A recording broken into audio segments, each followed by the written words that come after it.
ಸಾಕ್ಷಾತ್ ಮಹಾದೇವನೇ ಪ್ರತಿ ವರ್ಷ ಈ ಮಹಾರಾಜನ ಪಿಂಡ ಪ್ರದಾನವನ್ನ ಮಾಡ್ತಾರಂತೆ. ಹೌದು, ವೀರವಳ್ಳಾಳ ರಾಜ ಮಹಾದೇವನ ಪರಮಭಕ್ತನಾಗಿದ್ದ ಈತ.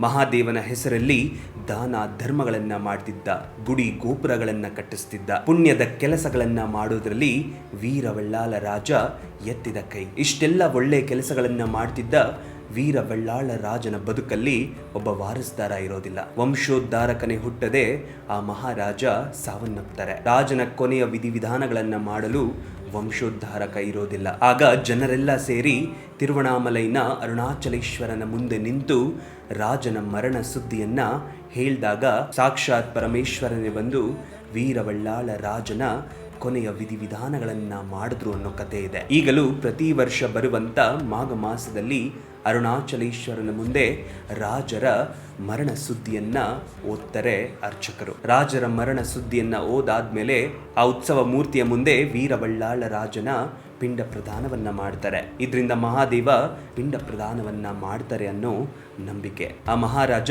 ಎಂಥ ಪುಣ್ಯವಂತ ಅಲ್ವಾ? ಹಾಗಾದ್ರೆ ಹೇಳಿ, ಹರ ಹರ ಮಹಾದೇವ.